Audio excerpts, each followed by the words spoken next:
Apa itu sertifikat tanah? Sertifikat hak atas tanah merupakan surat tanda bukti hak atas tanah untuk menjamin kepastian hukum. Maka, pemerintah mengadakan pendaftaran tanah di seluruh Republik Indonesia di luar wilayah kawasan hutan. Kegiatan pendaftaran tanah meliputi pengukuran dan pemetaan dan pendaftaran hak-hak atas tanah. Pendaftaran hak-hak atas tanah dilakukan dengan dua cara. Yang pertama, pendaftaran tanah secara sistematis, yakni pendaftaran tanah untuk pertama kali yang dilakukan serentak meliputi semua objek pendaftaran tanah yang belum terdaftar dalam wilayah desa atau kelurahan.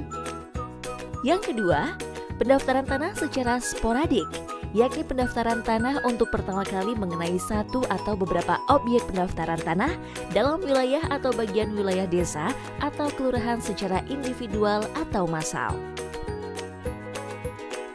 Saat ini, di Indonesia seharusnya 126 juta bidang tanah telah terdaftar di Kementerian Agraria dan Tata Ruang, Badan Pertanahan Nasional. Namun, sampai akhir tahun 2017, baru 51 juta bidang tanah yang terdaftar. Untuk itu, untuk mempercepat proses pendaftaran tanah, dibutuhkan cara pendaftaran tanah sistematis yang lengkap bersifat massal dan besar-besaran.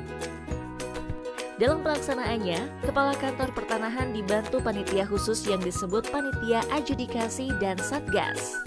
Saat ini masyarakat berpeluang terlibat dalam pelaksanaan pendaftaran tanah sistematis seperti memasang tanda batas tanah.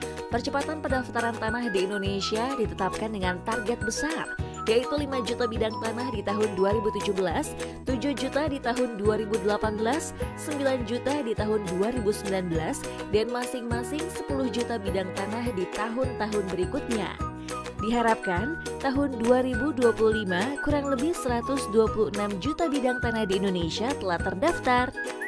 Sertifikat tanah memberikan beberapa manfaat, di antaranya memberikan kepastian dan perlindungan hukum hak atas tanah.